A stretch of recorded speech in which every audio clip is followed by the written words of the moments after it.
Today on Locked On Red Wings, Carter Mazur is recalled to make his NHL debut on Thursday. Christian Fischer is waived. The Red Wings acquire a fourth-round pick in a three-team trade, and we preview the trade deadline on Friday.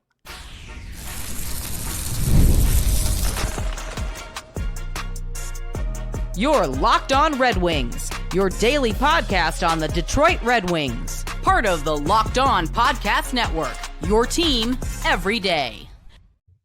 Welcome back to the Locked On Red Wings podcast. We are your hosts, Brian Fisher and Scotty Bentley. Scotty's a host over at Locked On Tigers, as well as a sports writer for C&G newspaper. Caught myself. Hey, man, I was about ready to restart the episode. There we go.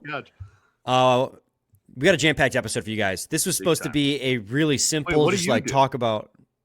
Oh, I'm a color commentator for Oakland University, ACH. One and Hangi. There we go, baby. Let's go. Sped through that. This is supposed to be a simple episode. We were supposed to do just like a trade deadline preview, talk about maybe some names that we wanted the Red Wings to pursue, possibly. And then they decided they were going to shake the lineup up and make a trade of their own. Not a big trade, but still something we have to talk about, with recalling Carter Mazur, waiving Christian Fischer, and acquiring a fourth-round pick in a three-team trade between the Seattle Kraken and the Tampa Bay Lightning. So we'll talk about all of that in today's episode. But first, got to let you guys know, today's episode is brought to you by FanDuel. Right now, new FanDuel customers can get $150 in bonus bets if your first $5 bet wins. Also, want to thank you guys for making Locked On Red Wings your first listen every day, part of the Locked On Podcast Network, your team every day. All right, Scotty, first things first, the biggest news of the day, Carter Mazur. It was never officially announced. It was actually kind of accidentally leaked, possibly. The first place I saw it was on a Facebook post that's screenshotted, posted on Twitter from what looked to be Mazur's father, announcing Mazur was getting recalled and celebrating that. And then I saw Greg O'Connor, who is a retired broadcast journalist on the west side of the state, tweet also that Mazur was getting recalled. So I'm like, okay, these are two reports, nothing official. It wasn't like Max Boltman or Elliot Friedman or, Helene St. James, anyone that we know of in the Metro and then it was Detroit Max sphere. Boltman. And then it was Max Boltman, and that's when I was like, okay, it's for real now. So it felt like maybe it was a little bit of a premature announcement that wasn't supposed to come out today. But about 10 minutes after that confirmation, Christian Fischer got waived. So basically the first question here, Scotty, is one, like, how pumped are you for Carter Mazur? And two, like, where do you think he slots into this lineup? Yeah, I mean, obviously thrilled. This is a guy that we have been talking about being NHL ready for like almost a calendar year. Like, isn't that crazy to think about? Like, Right. I can remember at the end of last season being like, hey, this guy's probably ready. Would love to get him in the lineup. Maybe somebody we see this fall, et cetera, et cetera. Obviously, the summer happens. They don't play. And we're going into the season. He gets hurt. Brutal timing, obviously. The Wings go on, start the regular season without him. Then he comes back, returns, obviously, to the AHL. Like, his path this year has just been kind of a windy one. And so for him to finally get that opportunity is awesome for him. I'm sure personally thrilled for him and his family, friend of the program, obviously. But it's really cool also for hockey reasons. Like, this is a guy that when we talk about the style of play that he has, is kind of like, to me, the best way I describe him is like Burt Light. Right? Like, he is that kind of guy that you can just throw really with anybody, and he's going to make that line a little bit better, and he's going to fit the mold of whatever line he is on. Really physical guy, not afraid to, get dirty, get into the corners and whatnot, and can score in front of the net. He's kind of a bleepster, I think is what Andrew Rinaldi called him. So, yeah, man, like this is really exciting. He's a great addition to the team, and I think, we've been waiting for a healthy Carter Mazur to be a Red Wing for, again, almost a calendar year now. And now that it's finally here, hoping that he can, kind of rejuvenate maybe a lineup that needs a spark here. And we were saying that Carter Mazur was going to be a Detroit Red Wing this season after we watched him in the playoffs with Grand Rapids last year. We were like, this guy is ready. Like, he's making NHL level plays. He's his line that he was on, which could be reunited, by the way, on Thursday. Marco Kasper, Jonathan Berggren, and Carter Mazur were the top line for Grand Rapids at that time. A lot of the success that line saw was because of the facilitation of Carter Mazur along the boards and in the corners, which, mind you, is something that this team desperately needs. What was the big thing we were complaining about after that loss to Carolina last night, 2 nights ago now? It was that they could not win a race to the puck. They could not win a board battle, and that's what Carter Mazur excels at. He has, Scotty, that dog in him. That is the type of hockey he plays. Not that he doesn't have skill, right? Like, so far this season, in his abbreviated season, 20 games, he's got 15 points, 8 goals, and 7 assists. He still scores goals, but he's a grit and grimy player who gets to the corners, gets the pucks, and gives it to his more skilled teammates, and gets to the net and buries a lot of rebounds. He's a very talented hockey player. And I think he's kind of going to fit in beautifully in the bottom 6 right off rip with Detroit, and I think his style of play is going to translate really well to the NHL. Like, for example, like Jonathan Berggren, right? The big hang-up with Berggren is, can that skill that he shows off in the NHL or in the AHL translate? And we're seeing that it struggles, right? But guys like Carter Mazur, with the way that they play hockey, just a heavy, physical game, grinding in the corners, winning those puck battles, that's the type of stuff that will translate much easier. Now, the ceiling probably isn't as high as guys like Marco Kasper, right? Marco Kasper gets to the corners just fine, but he's going to be I believe, a solid contributor in the bottom 6, what this team desperately needs right now. Yeah, and that's the thing is, the flip side of this is Christian Fischer getting waived. Obviously, I love Christian Fischer. I thought that last season he really became a valuable part of this bottom 6, and this year it just hasn't been the same. And that happens with, like, fourth line talent. Like that's just kind of the way of the road, that we see that probably more times than not. And we'll see what his future holds here over the next couple of days. But this is a chance for a guy to get plugged into the Red Wings bottom 6 and produce more than some of the names he is replacing, and or more than Fischer, certainly more than whoever's spot in the lineup he might take. I mean, Christian Fischer was getting healthy, that's not too much on a night-to-night basis, not too much of a pure replacement, a pure swap there. But I think that this is absolutely a move that could result. It is a ceiling raiser, I guess I would say, right? Like the floor maybe stays around the same, which is great that you can plug a guy making his NHL debut in, and I don't think he's going to get overwhelmed, or that the bottom 6 is going to take a step back. That's perfect. And there's, probably a little bit of a higher ceiling as far as production based on what we've gotten from a lot of the guys down there. Yeah. You said that was a guy that, you really liked. I think that was a guy that everyone in the fan base really liked, right? We were both very happy when he re-signed. We thought he was kind of like a heartbeat of the locker room. I think it was actually explicitly said that he was a locker room type guy. But this season, just like you said, because he's a fourth line type guy, he just wasn't as effective. And so he fell out of the lineup. He was a healthy scratch more times than not. So if you're looking to interject some energy in the lineup, that is struggling right now, skidding before the trade deadline, and you want to make a change, why not call up the guy who is NHL ready anyways, and you were just basically biding time for him to get his feet back under him after coming back off of an injury that had to miss, 40 games on the season. It just kind of made too much sense, in my opinion. And the other lineup changes in this regard, too, while we're talking about it very briefly, I've already brought it up. I might as well just say it. I could have waited until the end when we were talking about Utah. But Soderblom sticks on the first line. Marco Kasper down on the third line with Tarasenko and Berggren, which is not a new line. We saw that before he got promoted to the top line.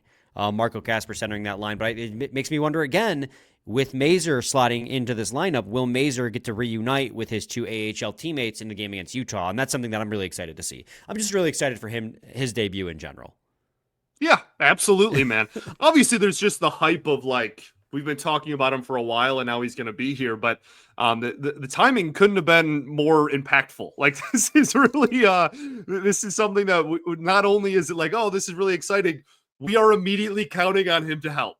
This team needs to have a little bit of a spark and a little bit of a fire lit under him. And if there's anyone in the organization that plays a style that can do that, I genuinely believe it is Carter Mazur.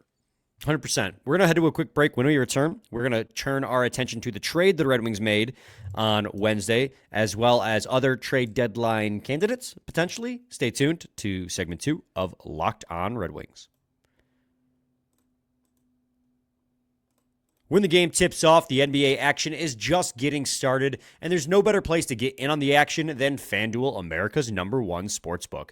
With FanDuel, you can place live bets throughout the game, so even if you miss the opening tip-off or want to bet on a fourth quarter comeback, you can stay in the action. And if you're looking for a bigger payout, you can even combine your live bets into a same-game parlay. You're going to love using FanDuel's live betting feature because it keeps every moment of the game exciting. Whether you're backing your team for a late-game rally or picking a player to hit a clutch 3, you never feel like you're going to miss a chance. Plus, the app is so easy to use, and when you win, you can get paid instantly. Right now, new FanDuel customers get $150 in bonus bets if your first $5 bet wins. Just visit FanDuel.com to join today. That's FanDuel.com for your shot at $150 in bonus bets. Make every moment more with FanDuel, the official sports betting partner of the NBA. That one wasn't bad. That was all right. I was just cruising. It was a packed episode. I don't got time to make you chuckle with funny ways I say words.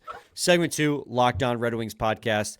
Scotty, the Red Wings did make a trade on Wednesday, the most kind of shrug your shoulders trade you're ever going to see. They basically facilitated the blockbuster deal between the Seattle Kraken and the Tampa Bay Lightning. The full details of that trade are actually insane. Yeah. Seattle got a haul for Yanni Gourde and Oliver Bjorkstrand, and they're good players. Those are going to be solid players in the middle of their lineup for the Tampa Bay Lightning going all in. But Detroit, very briefly, had Yanni Gourde on their roster just so they could then flip them to Tampa Bay for 25% salary retained, which is going to come to about $1.2, maybe closer to $1.3 million in one of their retention slots at the trade deadline.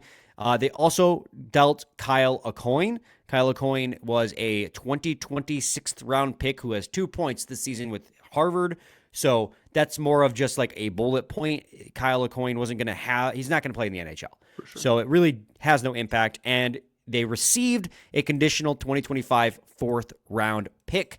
The 4th-round pick's condition is it's either going to be Edmonton's, which Tampa had, or Tampa's, depending on which one finishes higher in the draft order. What else am I thinking? Oh, yeah. The Red Wings did not have a 4th-round pick for this season until this trade. So now they have a pick in every round again. Now they do. So that's the trade. Scotty, I don't know if you have any thoughts. How does it make you feel? Yeah, honestly, like my thoughts are just that the fan base really had a heck of a reaction to this, more than anything else. Like, this does not mean that the Red Wings are selling. Like, this does not mean that they're going to trade all of their players away now. Like, I saw some wild takes out there. I mean, we'll see what they do at the deadline, right? I think you and I are both anticipating a soft buy or a stand pat. We will see what they do at the deadline. But this trade is not indicative of like anything going forward that may or may not happen. Like this is just an opportunity that the Wings saw to get draft capital, and they took it. That's quite literally all this is. Like, in a vacuum, it's in the win category, but it's like the smallest possible win. You basically paid $1.2 million for a 4th-round pick. Right. That's essentially what you did. You paid $1 million for a 4th-round pick. You didn't give anything up. I mean, you gave up a Kyle Aucoin, but again, he's not an NHL caliber prospect. He's an unsigned prospect that you drafted in the 6th round 5 years ago. Like, it's nothing of any relevance to the game of hockey at the NHL level. So I saw some people worrying about like, oh, you're helping the enemy. I'm like, okay, sure, if that's your take, you can go ahead and go with it. But, you're helping the Tampa Bay Lightning, who are 2 weight classes above you anyways. You were never going to get Yanni Gourde or Oliver Bjorkstrand. You weren't going to be willing to pay for them, nor should you, considering what they paid out the nose to get them. We didn't make a trade with Columbus or like New York. Like, it's, you know what I mean? Like, we didn't make a trade with someone who were like actively trying to leapfrog. We're not catching Tampa. Like, and also like, okay, you helped the enemy, but if you rejected that on the principle that it was Tampa Bay and they're in your division, Tampa Bay is going to go to any other team that has cap space and be like, hey, do you want to pick to help us facilitate and retain a little bit of money? Like any team that's selling at the deadline right now would do this too. Now the Red Wings, who I don't believe are going to sell at the deadline, got this 4th-round pick and can still spend $13 million before a potential LTIR to buy. Like this trade was a big, like, it was a little bit of a letdown in the standpoint that I was like, I got a tweet that the Red Wings were involved in a trade and I got excited, and then it just being a 4th-round pick. But like, there's literally no downside to them facilitating this trade. Correct. They got a 4th-round pick out of it, and they still have over $10 million in cap space for the deadline. Like it's a win. Guys, it's a no-brainer, honest to God. Now, if on Friday Steve doesn't make any moves, which I guess kind of moves us into our conversation, then I think it's fair to be upset. I think I'd be pretty upset if they didn't make any moves, especially after we saw. But that's a need. Deadline as a whole thing, not this trade in a vacuum. There's nothing wrong with this in a vacuum. I don't think that reacting. Because it's everywhere on social media. You see people overreacting to this deal like it's the end of the world. I think Grindline actually replied to my tweet that I thought it was really funny. They said, it's like, oh, don't you know that Steve Yzerman's only allowed one deal every trade deadline, and he burned it on this? Like, I thought that was quite funny because it does feel like that was the mindset. It's like, this was it. This was our deadline. It's like, guys, deadline's at 2 p.m. on Friday. Like, let's give it a second to breathe. Plus, they play on Thursday. Yeah, so 3 p.m. Friday. So like, let's pump the brakes a little bit. Let's pump the brakes. Things will be okay. Let it, as they say, let it play out. Speaking of playing it out, why don't we talk about our trade deadline preview here, which was supposed to be the entire episode, but it's just going to be the back half of this one. Scotty, I have a list of names of players I want to. Yeah, not really. I'm not that. I don't do my due diligence a lot of times. Okay. I'm not very good at. Before we get to the players on my list, we're in agreement, right, that the Red Wings should soft buy is what we're in agreement on, right? Don't need to rehash the whole conversation, but just make sure we got our ducks in a row. Right. Yeah, I think I'm opposed to emptying the prospect cabinet for current, like, old talent and like a bunch of rentals. So like, don't need that. If they were to acquire a cheaper rental that did not cost them much, I would still view that as a win. Like, I don't view rentals as like a bad thing unless you're paying a lot to get them. So like, I think, everyone draws this picture of like, oh, well, if we just trade for somebody that we can bring in and that is young and then we can extend right away, then like that. And it's like, yeah, those guys cost a lot because of all the factors you just mentioned. So like, I do expect them to make more moves than certainly they have at the time of this recording. I think the most accurate way to describe it would probably be soft buy. I certainly don't expect them to sell. I know that everyone's screaming like the sky is falling. We did it yesterday. I completely understand, but like they're right there. Like they are literally right there. I don't think they're just going to completely tear it down with the amount of money invested on the roster at this point and with the core. So yeah, to me, it's either going to be like opportunity to maybe soft buy, bring in a couple of outside assets without paying too much, or there's not going to be any opportunity to do those, and they're going to just completely stand pat, which would be super disappointing, but I think is more on the table than some of the other options. Yeah, I was team stand pat last year because I was team stand pat / soft buy. I was like, I would love if they bought a couple of depth pieces to help fill out the roster, but I'm not going to be too upset because you're not really in a position to sell assets right now because you're not going to go anywhere. This year, I'm like, okay, this team clearly needs some help. So make a couple moves to bolster the roster to kind of get them over the hump and into the wild card. That's why I would be disappointed and honestly, frankly, upset if they stood pat or even sold come Friday. And for me, the biggest area of need is defense. That's the area I think the Red Wings need the most help is on the back end, on the blue line. And I have a handful of names that I'd like to talk about, as well as a couple of forwards.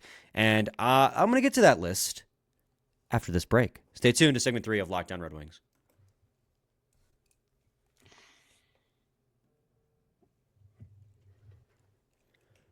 Segment 3, Locked On Red Wings podcast. All right, Scotty. So the first name I want to get to is Dylan Cousins. I'm not even going to do any pizzazz. This is a guy we've talked about 1,000 times. Pizzazz. So that's why I'm leading off with Dylan Cousins. Just very brief. Second year of a 7-year deal. Big boy. Plays a two-way game. Would immediately become your 2C. He's 24 years old. And he makes $7 million a year.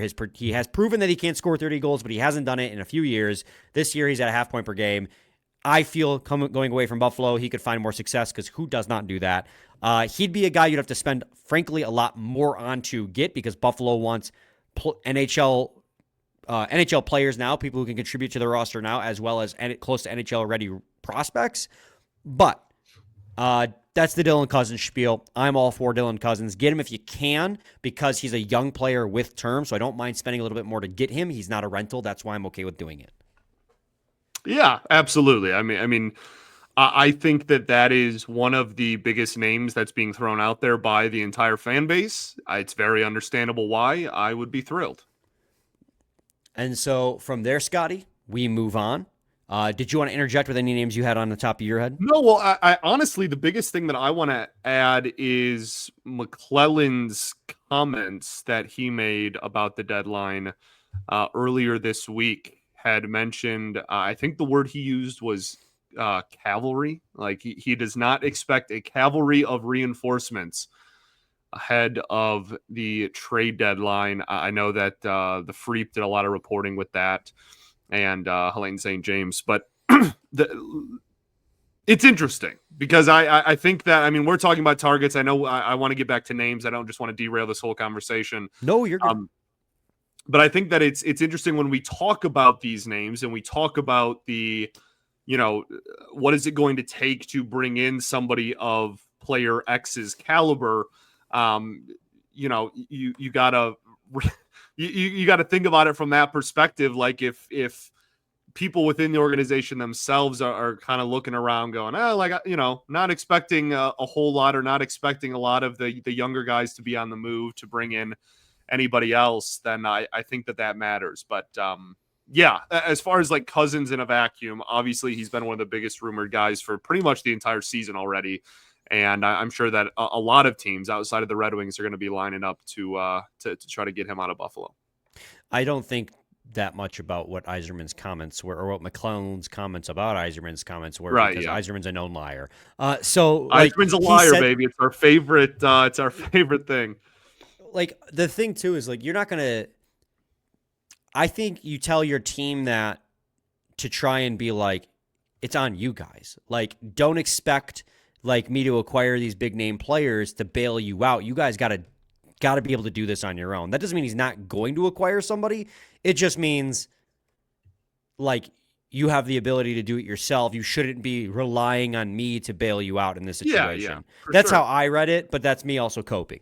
So yeah, which I think is totally fair. Cope away. The next name I think is a really interesting one is Carson Soucy of the Vancouver Canucks. He is a 30-year-old defenseman, left shot, unfortunately, but he's 6'5", 210 pounds. He's in the second year of a 3-year deal that's paying him $3.25, so very affordable. Not necessarily a rental, so I think the term you might have to give up a little bit more for, but with the acquisition of Marcus Pettersson, he is finding his role kind of reduced. There's a great mock-up, a trade board on The Athletic, by the way, you guys should go check out. Always support our boy Max Bultman and his colleagues. But you might be able to get him a little bit cheaper because he's going to have a harder time finding a role with the Vancouver Canucks now that they have an extended Marcus Pettersson. The Red Wings have a third pair that desperately needs size and especially a shutdown defenseman, which is what Carson Soucy is. So for me, he doesn't provide a lot of offense, but that's not what this team needs right now from the back end. They need to prevent goals, and I think Carson Soucy could help do that. The one hitch in that is that he has another year left on his deal. So it might cost a little bit more to get him. Yeah, it's something that's we always have to be wary of, and that when we talk about players that the Wings might trade in previous years, that's always something. We talked about it with even Talbot over the summer, right? And the possibility of that. So yeah, obviously, if anybody that's more than just a rental is going to cost a little bit more, I do think that there is something to be said for that deal though. And like, when we go through the rest of the names here, if you're ranking price tag, is a non-rental the best bang for your buck? But I mean, I think a lot of these, the assumption is either they're not a rental or you're extending them as well. So I don't know, kind of go back and forth, but I see the vision. Yeah, and Sosi, out of anyone on the Vancouver Canucks, has like the most defensive zone starts. So they exclusively use him in the B zone, which is something the Red Wings could desperately use right now. So that's kind of what attracted me to him too. The next name I have, Scotty, is, so this one's a bit of a reach. I don't know how realistic it is, but it's a name that I did a little bit of digging around on and I've kind of fallen in love with, by the name of Mario Ferraro. So a couple days ago, I think it was Sean Shapiro tweeted out that there were 3 scouts from the Red Wings. Now, there were a bunch of scouts from across the league there, but notably the Red Wings had 3 at the Toronto-San Jose game. So I was like, okay, we're not scouting Mitch Marner as much as I would love that. So who on San Jose could Detroit possibly want? So I'm like, I Googled essentially, San Jose Shark trade targets, and Mario Ferraro was a name that popped up time and time again. He's number 30 on the Athletics trade board. Be higher now because some of those names are off the board, but on the original trade board, Mario Ferraro was 30th. And the more I looked into this player, the more I loved this player. You don't hear a lot about him because he's on the West Coast and he's on a bad San Jose Sharks team. He's 26 years old. He has 1 more year left on a 4-year deal, paying him $3.25. Again, he's a left shot defenseman, which stinks, but that's everyone in the league. Like 3/4 of the league is a left shot. He's 6 foot, 209 pounds. Here's the thing. Out of any defenseman on the San Jose Sharks, he has played the most minutes. The most minutes. Despite that, he is a positive Corsi 4 relative to all of his teammates on the back end. And on top of that, every single pair he has been a part of on Money Puck has been the best pairs. It's any pair Ferraro's been on, and then all the other pairs beneath him in expected goal share. And on top of that, he is their top penalty killer. So not only is he on a bad team playing big minutes, he is performing well in that role. So then the hitch there, Scotty, is why then would San Jose be willing to trade him? And my theory is same reason why the Red Wings traded guys like Filip Hronek and Tyler Bertuzzi. They don't see themselves being competitive in the window that he's going to be in his prime. And so you deal for him now, and then you have a guy like, I was thinking originally when I was looking him up, oh, he'd be great on the third pair. And I'm looking, like, I don't know where he is going to slot if you get him. And I mean that in a great way. Like, he could be higher in the lineup because he's played the most minutes out of anyone on the Sharks, and he's done well in that time relative to his teammates. So I look at him as a guy you can kind of do anything with. And the most important thing is he's their top penalty killer, which is the place of desperate need. And he's young, and he's cheap. Yeah, man, I'm not gonna lie. The more that you have talked about him with me, it's kind of hard not to see the vision with that one. Obviously, with where the Sharks are at right now, I think that there's you're not going to be the only suitor. There's a ton of articles out there about how he's, being rumored to quite a few different teams, but I really like it, man. And I think that honestly, like, maybe it's just you, like, the more you talk about it, the more I'm convinced that it's a good move for the Wings. But yeah, I think all of those factors, it's kind of hard to ignore. Well, I got it for you here. Here is his Dauber Frozen Tool player usage chart. You can see here his bubble is the biggest, which means he's played the most minutes. You can also see that he is in the far left, and he has got the second most difficult. He plays the second most difficult minutes in terms of who he plays against. Jake Wellman. We're not gonna talk about that. We're gonna ignore this because we don't need to pull scabs off.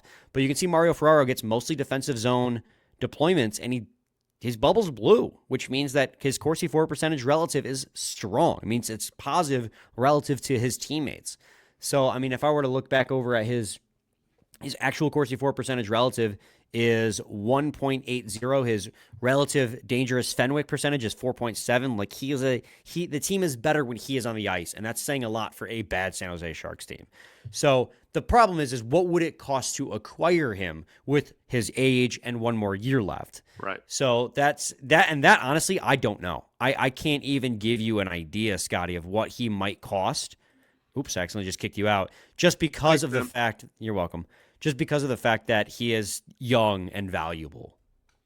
Yeah, I think that this is a guy that, like, there's a real chance that there's a late bidding war from a lot of teams leading up to the deadline on him. And, the general public is like, whoa, like that's a lot more than maybe we thought for a player of that caliber. But I don't know. We'll see. I would love it.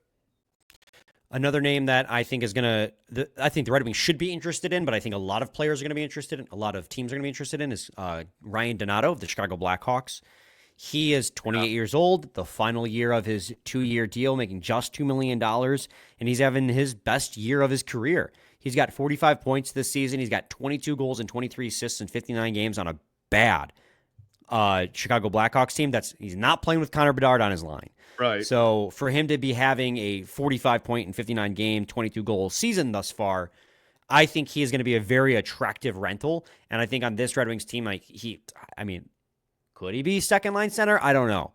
But he'd be at least third-line center. And maybe, 22 goals? Probably. Right. I also think there hasn't been a trade rumor article written in 2 months that hasn't had his name somewhere in there. So that's going to be a long line of suitors, I'm sure.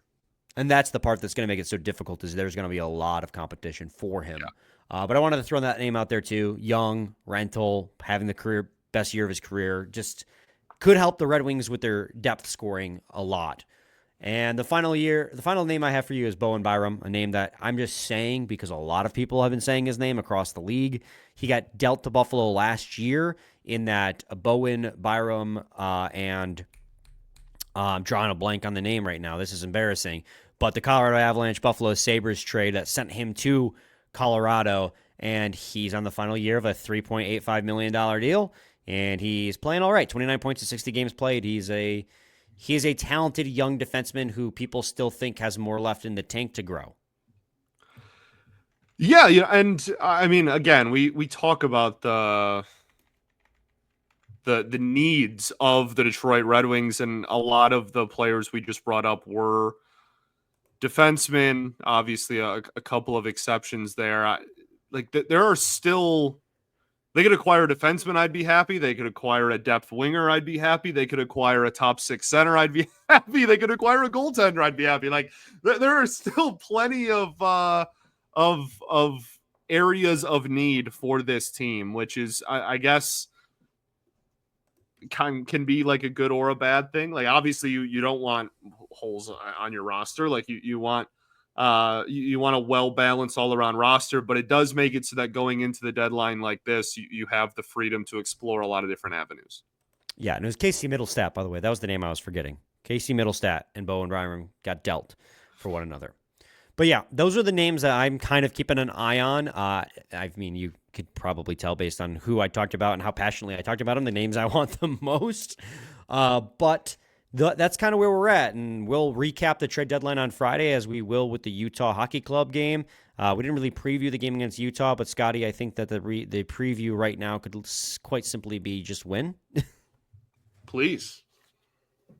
Go into the trade deadline on a positive note. Get yourself back in a playoff spot. Yes, sir. Any final thoughts? We ball, baby. We do ball. We'll be back with a new episode tomorrow. Again, recapping the deadline and the game against, not recapping the deadline, recapping the game against Utah Hockey Club tomorrow. Deadline's on Friday, getting my days confused.